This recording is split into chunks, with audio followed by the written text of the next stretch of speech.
जय शनिदेव सभी को। आप सभी का स्वागत है हमारे YouTube चैनल शनिदेव के प्यारे पर।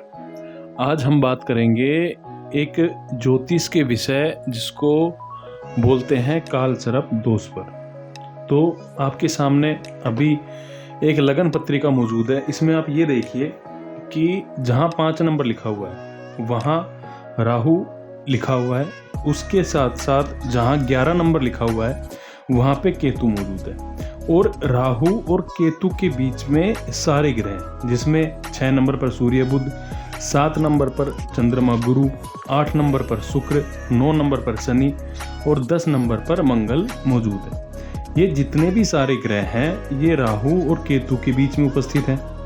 अब आप इस चीज़ में ये देखेंगे कि राहु और केतु के बीच आ जाने पर जो ज्योतिष शास्त्र में बोला जाता है, जहाँ भी हम ये लगन पत्रिका दिखाएंगे तो सभी ये लोग ये बोलेंगे कि राहु और केतु के बीच में सारे ग्रह आ गए, जितने भी ग्रह थे बाकी के। तो इस चीज़ को काल सर्प दोष बोला जाएगा आपकी लगन पत्रिका के अंदर। तो आप अपनी कुंडली खोलकर देख सकते हैं, एस्ट्रोसेज ऐप पे आपको आसानी से मिल जाएगी। तो ये चीज़ आप देख सकते हैं कि आपके ग्रह राहु केतु के मध्य में है या नहीं है।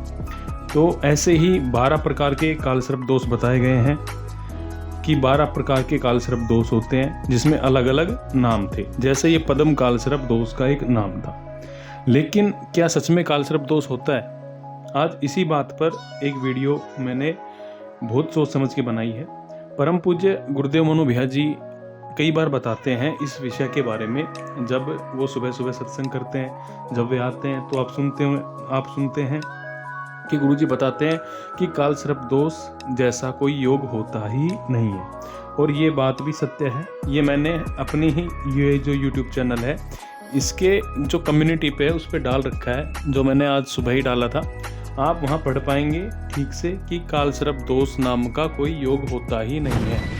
जितने भी हमारे ज्योतिष शास्त्र हैं जो प्रमाणित हैं, जो प्रमाणिक रूप से लिए गए हैं, जिनको हम बोल सकते हैं कि ये गीता प्रेस का ज्योतिष शास्त्र है या ज्योतिष शास्त्र जिस भी अच्छी यूनिवर्सिटी का है, अच्छे विश्वविद्यालय, अच्छे प्रकाशन का है, उसमें आपको कहीं भी इस योग के बारे में जिक्र नहीं मिलेगा। तो ये जो काल सर्प दोष है ये अभी के 2 दशकों से या 1 दशक से करीब 10 साल से ये जोड़ा गया था।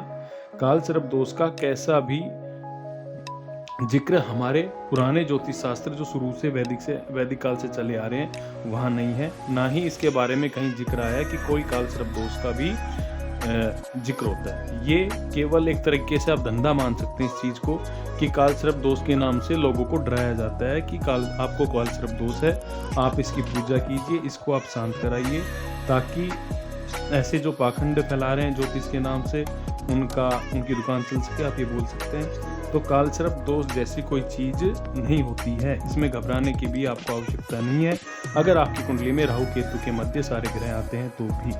क्योंकि बहुत सारे कुंडलियाँ ऐसी हैं जो बहुत ही ज़्यादा फेमस हुई हैं, बहुत ही ज़्यादा जिन्होंने तरक्की पाई है, जिनके शरीर निरोगी रहे हैं, पैसे की कोई कमी नहीं रही है और ना ही किसी भी तरीके सुख सुविधा की कभी कोई कमी आई है। तो आप काल सर्प दोष को दोष न माने, क्योंकि काल सर्प दोष जैसा कोई दोष होता ही नहीं। तो इस वीडियो को बनाने का केवल एक यही मतलब था कि मैं वीडियो के माध्यम से ये जानकारी दे दूं कि काल सर्प दोष जैसा कोई दोष नहीं होता है। राहु केतु के मध्य सारे ग्रह आने से आपकी कुंडली बेकार नहीं होती है। और अगर किसी की कुंडली में ऐसा योग बन रहा है तो उन भाइयों को, उन बहनों को बिल्कुल भी घबराने की आवश्यकता नहीं है।